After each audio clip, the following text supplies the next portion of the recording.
Job లేక ఇబ్బంది పడుతున్నారా? అయితే మెడికల్ కోడింగ్ మీకు మంచి ఆప్షన్. వెంటనే కాల్ చేసి కోర్సులో జాయిన్ అవ్వండి.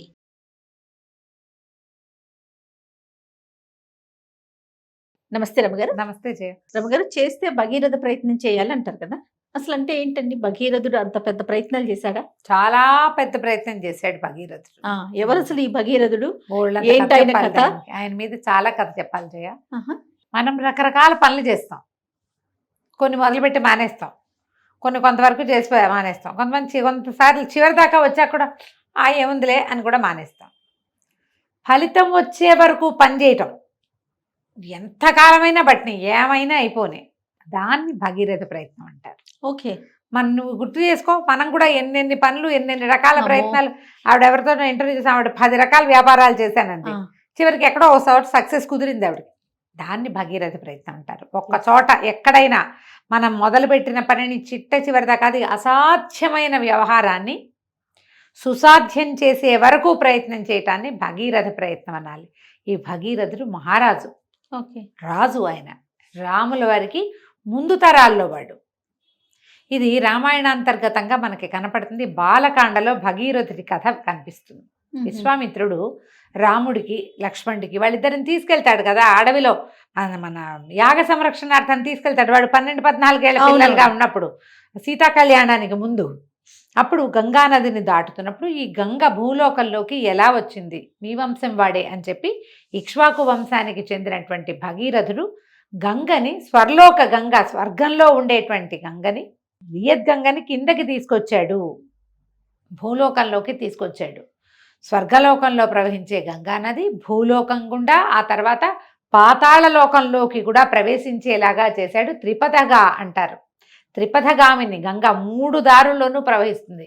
భూమి మీద, భూమి కింద, భూమి పైనున్న 3 లోకాల్లోనూ ఆవిడ 3 లోకాల్లోనే ప్రవహించేలాగా చేసిన వాడు భగీరథుడు. ఆమె పుట్టక స్వర్గంలో జరిగింది. విష్ణుపాదోద్భవ, విష్ణువు యొక్క పాదం నుంచి పుట్టింది. ఆమె అక్కడే ఉండేది, స్వర్లోక గంగ. ఆమెను కిందకి తెచ్చాడు. ఎందుకు తెచ్చాడు అనేది మనం కథ చెప్పుకుందాం. తప్పకుండా అండి. సగర చక్రవర్తి, షట్చక్రవర్తుల్లో ఒకడైన సగరుడు రాముల వారి వంశానికి చెందినవాడు, ఇక్ష్వాకు వంశానికి చెందినవాడు. బాగా ముందు తరాలలో అన్నమాట, చాలా తరాల ముందు సగర చక్రవర్తి ఉండేవాడు. ఆయనకి సుమతి, కేశినేని 2 భార్యలు. ఒక భార్యకి ఒకడే కుమారుడు కలిగాడు, ఇంకొక భార్యకి 60,000 మంది సంతానం కలిగారు. ఓ. అయితే ఈ మొదటి భార్యకి కలిగినటువంటి అసమంజుడు, అతని పేరు, ఒక రకమైన క్రూర ప్రవృత్తి కలిగినవాడు. అతనికి వివాహమై సంతానం కలిగింది. అంశుమంతుడు అతని కుమారుడు పేరు. కానీ అసమంజుడు క్రూరుడు. అతన్ని తండ్రి రాజ్యం నుంచి వెళ్ళగొట్టేసేట, పిల్లల్ని నీళ్లలో ముంచి చంపేవాట అతను. ఎందుకో అలాంటిది క్యారెక్టర్ మరి ఎందుకుందో ఆ కాలంలోనే. అతన్ని పంపించేశారు. అతని క్యారెక్టర్ మళ్ళీ కనపడదు. అంశుమంతుడు ఉండేవాడు, మనవడు ఈయన దగ్గరే ఉన్నాడు, సగరుడి దగ్గరే. అయితే సగరుడు ఎన్నో రకాల యజ్ఞయాగాదులు చేసేవాడట. అశ్వమేధ యాగం చేశాడు ఆయన. అయితే ఇన్ని యాగాలు చేసిన వాళ్ళకి ఇంద్ర పదవి వస్తుందని ఒక కథనం, ఒక ఇది చెప్తారు. ఇంద్రుడు ఏం చేశాడట, ఈ అశ్వమేధయంలో ఏం చేస్తారు, యాగాశ్వాన్ని అభిమంత్రించి వదిలిపెడతారు. యాగాశ్వం భూమండలం అంతా తిరిగి వస్తుంది. అది ఎక్కడికి ఆసక్తి ఉంటే అక్కడికి వెళ్తుంది. అది వెళ్ళిన చోటల్లా జైత్రయాత్రలు చేసి ఆ రాజ్యాన్ని వీళ్ళు స్వాదాక్రాంతంగా చేసుకుంటారు. యాగాశ్వాన్ని పట్టమంటారు. ఎవరైనా పట్టుకున్నారనుకో, వాళ్ళతో యుద్ధం చేసి వాళ్ళ రాజ్యాన్ని వీళ్ళు కలుపుకుంటారు. కొంతమంది దాని యాగాశ్వాన్ని చూసి వీళ్ళతోటి సరిగా ఉండటానికి, సామంతులుగానో స్నేహితులుగానో ఉండటానికి ఒప్పుకున్న వాళ్ళు ఒప్పుకున్నట్టు. ఇలా జరిగే క్రమంలో యాగాశ్వాన్ని ఇంద్రుడు తీసుకెళ్లి పాతాళంలో దాచిపెట్టాడు. కపిల మహాముని ఉన్నాడు, కపిలుడనే ముని. ఈయన విష్ణువంశ సంభూతుడుగా చెప్పబడతారు.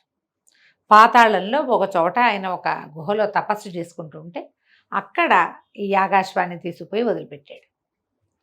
యాగాశ్వం మిస్ అయిపోయింది. కనపడకపోయేసరికల్లా సగరుడి కుమారులు అశ్వం వెనకాల అశ్వానికి రక్షణగా బయలుదేరారు, 60,000 మంది. వీళ్ళు కూడా అంత సత్ప్రవర్తనం ఉన్నవాళ్ళుగా కొన్ని కథల్లో చెప్పరు. అంత మంచి పిల్లలుగా, బుద్ధిమంతులైన కుమారులుగా లేరు, కానీ ఉన్నారు. ఈ 60,000 మంది పడిపోయారు. ఇక వెతికి వెతికి వెతికి ఎక్కడా భూమి మీద కనపడక సముద్రం దగ్గర తవ్వుకుంటూ, సముద్రం ఇంత పెద్దది కాదని సగర్లు తవ్వారు కాబట్టి, సగర కుమారులు తవ్వారు కాబట్టి దానికి సాగరం అని పేరు వచ్చిందని అంటారు. ఈ తవ్వుకుంటూ వెళ్ళి పాతాళం దాకా తవ్వుకుంటూ వెళ్ళిపోయారు వాళ్ళు. లోతు పెంచారు, సముద్రపు లోతుని పెంచారు వాళ్ళు. వెళ్ళిపోతే ఆ పాతాళంలోకి వెళ్ళిన తర్వాత వాళ్ళకి ఈ గుహలో తపస్సు చేసుకుంటున్న కపిల మహాముని కనపడ్డాడు. గుర్రం ఆయన వెనకాల ఉంది. వీళ్ళు దుర్భాషలాడారు. గుర్రాన్ని తీసుకొచ్చి ముక్కు మూసుకుని తపస్సు చేసుకుంటున్నావా అని వీళ్ళు 2 ముగ్గురు మాట్లాడితేనే రణగొండ ధ్వని, 60,000 మంది మారుస్తుంటే ఎటా ఉంటుంది. ఆయన కళ్ళు తెచ్చి చూసేసరికి కల్లా ఏమైంది, మహోగ్రమైన తపస్సులో ఉన్నాడు. ఆ ఉగ్ర తపస్సు తీక్ష్ణత వల్ల ఆయన కంటి చూపు తగలంగానే మొత్తం భస్మరాసులుగా మారిపోయింది. 60,000 మంది ఒక్క దెబ్బకి వెళ్ళిపోయారు మొత్తం. ఆయన తపస్సు చేసుకుంటున్నాడు. మళ్ళీను కళ్ళు మూసుకున్నాడు. యాగాశ్వం ఇక్కడే ఉండిపోయింది. సైనికులు ఎవరో ఉన్నవాళ్ళు కొంతమంది చూశారు, కానీ వాళ్ళు ఎక్కడికి వెళ్ళిపోయారు, ఈ రాజకుమారులంతా ఏమైపోయారు ఎవరికి తెలియదు. నారదుడు వచ్చి వీళ్ళకి హింట్ ఇచ్చాడు, పాతాళంలో అశ్వం ఉందని, నీ కుమారులు లేరని ఇచ్చేసారు కల్లా. అప్పుడు ఏంటి, ఈ అశ్వమేధ యాగాలు అవి చేసేటప్పుడు యాగ దీక్షలో ఉన్నప్పుడు ఇక రాజ్యం చేయటము అవి లేవు. ఈయనేమో యాగ దీక్షలో ఉన్నాడు, కుమారులేమో యాగాశ్వపు రక్షణలో ఉన్నారు.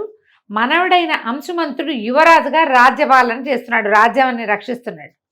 అంశుమంతుడు వెళ్ళాడు పాతాళానికి. వెళ్ళి కపిల మహామునికి నమస్కారాలు చేసుకుని,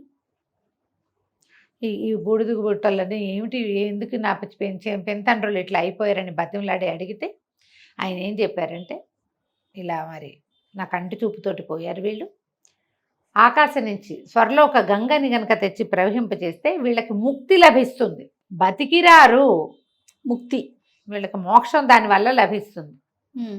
అక్కడి నుంచి ఏం చేశాడు, ఏవో కొంచెం నీళ్లు చేసుకుని వీళ్ళకి తర్పణాలు విడిచి తను చేయగలిగిన పని యాగాశ్వాన్ని తీసుకుపోయి తాతతోటి దాన్ని ఏర్పరిచాడు. తాతతోటి యాగాన్ని పూర్తి చేయించేశారు. అశ్వమేధ యాగం పూర్తిపోయి కానీ పరమ దుఃఖంలో ఉన్నారు. అంశుమంతుడే రాజయ్యాడు. సగరుడు అంశుమంతుడు ఇద్దరు కొంత తపస్సు చేశారట. దేనికోసము, ఈ వీళ్ళకి మోక్ష సాధన కోసం. ఈ 60,000 మందికి కుదరల. అంశుమంతుని కుమారుడు దిలీపుడు కూడా కొంత ప్రయత్నం చేశాడు. తన తాతలే కదా, వాళ్ళ తాతలేగా, వాళ్ళ నాన్నకి బాబాయిలు, వాళ్ళకి మోక్షం కోసం అతను కూడా ప్రయత్నం చేశాడు, అవలేదు. దిలీపుని కుమారుడు భగీరథుడు. ఓహో, తన ముందు తరం వాళ్ళైన తమ ముత్తాతల కోసము, అంతే కదా, అంతే, ముత్తాతల దీనికోసము ఆయన తపస్సు చేయాలనుకున్నాడు. రాజ్యానికి రాజుగా ఉండి ఎప్పుడైతే ఈ కథనం ఇది నడుస్తూ ఉంటాయి కదా ఇవన్నీ కుటుంబాల్లో, నారదుడి ప్రేరేపణతోటి ఈయన బ్రహ్మదేవుడి కోసం తపస్సు చేశాడు. మా ముత్తాతలకి, మా పితరులు అంటాడు, ముత్తాతలు పితరులకి మోక్ష సాధన, వాళ్ళకి ఏం చేయాలి నేను అని 1000 సంవత్సరాలు బ్రహ్మదేవుడి కోసం తపస్సు చేశాడు. బ్రహ్మ అనుగ్రహించి, నాయన స్వర్గంలో ఉంటుంది గంగ, ఆమెను ప్రార్థించి ఆమె వస్తానంటే నీ వెనకాల నువ్వు తీసుకెళ్ళచ్చు. ఈయన బ్రహ్మదేవుడిని ఏమడిగాడంటే, ఈ కాలం అంతా నేను జీవించి ఉండాలి. 1000 సంవత్సరాలు తపస్సు చేశాడంటే మరి ఎంత వయసు ఉంది ఆయనకి, ఎంత తపస్సు చేసి ఉంటాడు. నా ప్రయత్నం సఫలం అయ్యేదాకా నేను జీవించి ఉండే అవకాశాన్ని, చిరంజీవిత్వం వద్దు నాకు, కానీ నా పని అవ్వాలి. పని అవ్వకుండానే మా తాత పోయాడు, మా నాన్న పోయాడు, వాళ్ళు చేయలేకపోయారు. కానీ నేను అది కాదు, నా పని అయ్యేదాకా బతికుండే అవకాశం ఇవ్వమని బ్రహ్మదేవుడి దగ్గర వరం పొంది, అప్పుడు గంగానదిని తీసుకురావడం కోసం, గంగ కోసం మళ్ళీ 1000 సంవత్సరాలు తపస్సు చేశాడు. 1000 ఏళ్లకి గంగానది ప్రత్యక్షమైంది. గంగాదేవి ప్రత్యక్షమై, నాయన వస్తాను, కానీ నేను ఈ స్వర్గంలో నుంచి ఒక్కసారి భూలోకంలో పెడితే నన్ను తట్టుకోలేదు, భూమి తల్లకిందులైపోతుంది. అందుకని ఎవరైనా నన్ను భరించేవాడు కావాలి అని చెప్పి భగీరథుడికి చెప్పింది. ఎవరు నిన్ను భరించగలిగేవాడు అంటే పరమేశ్వరుడు భరించగలడు, ఆయన అడగమంది. పరమేశ్వరుడు కోసం 6 సంవత్సరాలేట ఈయన తపస్సు చేసింది. 1000 ఏళ్ళు తపస్సు చేస్తే కానీ బ్రహ్మదేవుడు రాలా, గంగాదేవి రాలా. ఈయన 6 ఏళ్ళకే వచ్చేసాడు. హోళశంకరుడు శివుడు సులభ సాధ్యుడు. నీకు పట్టుకోవడం రావాలంతే. అంతే. చాలా కథలు ఉన్నాయి జయ అట్లా. అవునవును. భగవంతుడు చాలా, పరమేశ్వరుడు సులభంగా వశం చేసుకోవచ్చు. అయితే తపస్సు చేశాక పరమేశ్వరుడు ప్రత్యక్షమై, ఏమిటి నాయనా నీ సంగతి, నీకేం కావాలని అడిగితే, గంగని మా పితరుల మోక్ష సాధన కోసం అడిగాను, ఆ అమ్మ వస్తానంది, ఆమెను భరించే వాళ్ళు కావాలంది, నువ్వు ఆ స్వర్గం నుంచి దూకే గంగని నీ శిరస్సు మీద దాల్చి నీ శిరస్సు నుంచి నన్ను వదిలిపెట్టు, ఆమెను మాకు వదిలిపెట్టు భూమి మీదకి అని చెప్పు. ఎందుకంటే పరమేశ్వరుడు ఎక్కడున్నాడు, భూమి ఆకాశాలు కలిసేలాగా ఉన్నటువంటి హిమాలయాల్లోని కైలాస పర్వతంలో ఉంటాడు. ఆమె పైన ఉంది, పైనుంచి కైలాసం మీదకి వస్తుంది గంగ, అక్కడి నుంచి హిమాలయాల్లోకి విడవబడుతుంది. ఈజీ కదా. ఈ భావంతో ఒప్పుకున్నారు. ఆ గంగాదేవికి ఏమనిపించింది, ఓహో నేను ఇంత గొప్పదాన్ని, నాతో పాటు శివుణ్ణి కూడా లాక్కెళ్ళిపోవాలనుకుంది ఆవిడ. ఓహో. ఒక్క దూకు దూకి మీద పడిపోయింది, నెత్తి మీదకి పడేసరికల్లా ఆయనకి అర్థమైంది ఈవిడ గోలేమిటో. అర్థమయ్యి ఇక నిన్ను బయటికి రానివ్వకుండా చేస్తానని జట ముడేసేట్, ఆ తల మీద పడితే ఈ జటాజూటం అంతా కవర్ చేసి అందులోనే ఉండిపోయింది. మీరు బాబు గారి సీతా కళ్యాణం చూస్తే అందులో చక్కగా చూపిస్తారు, గంగావతరణం అద్భుతంగా తీశారు. ఒక పాటతోటి మొత్తం కథ అంతా కనపడుతుంది. ఈ గంగ లోపలే ఉండిపోయింది. ఏది గంగ కిందకి రాందే, మళ్ళీ తపస్సు చేశాడు భగీరథుడు. ఇతరుల కోసం ఇంత ప్రయత్నం చేశాను తండ్రి, ఆమెను కిందకి తెచ్చాక ఈ పని చేస్తే నేనేం చేయాలి, నన్ను రక్షించమని.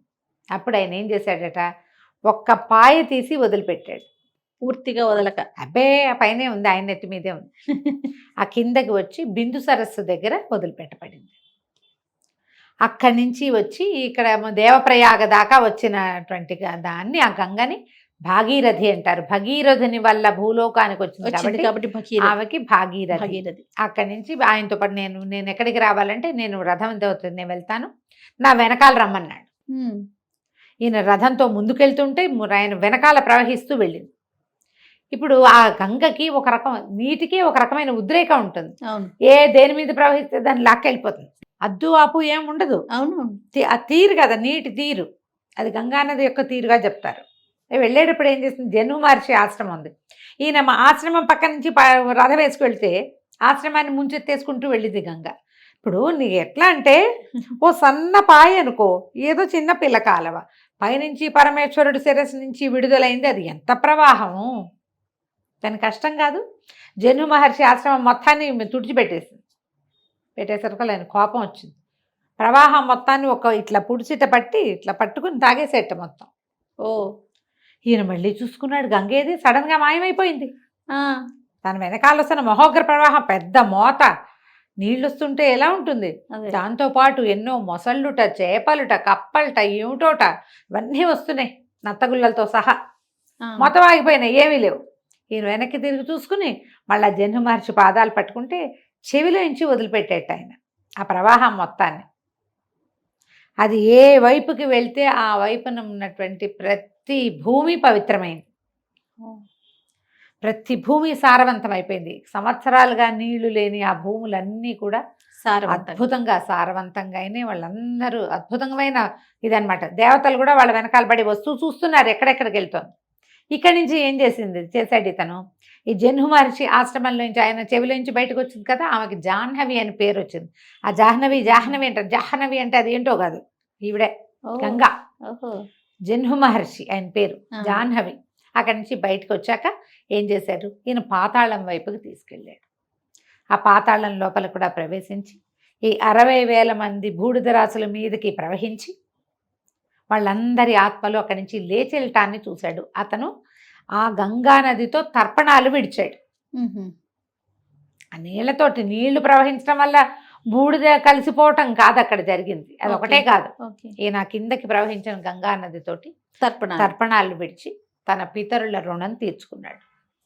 వాళ్ళ నాన్నది కాదు, తాతది కాదు, ముత్తాత అన్నదమ్ములు వాళ్ళు. వాళ్ళకి ఆ ముత్తాత యొక్క తండ్రి సగరుడు, ఆయనకి చెప్పాడనమాట, నేను చేస్తాను ఈ పని అని. తమ ముందు తరాల్లో ఎవ్వరూ చేయలేని పనిని ఇట్లా సాధించినందుకే భగీరథ ప్రయత్నం అనేది పెద్ద ప్రయత్నంగా చెప్తారు. చివరి వరకు పని చెయ్యాలి ఏదైనా సరే. అది ప్రయత్న లోపం ఉండకూడదు. ఉండకూడదు.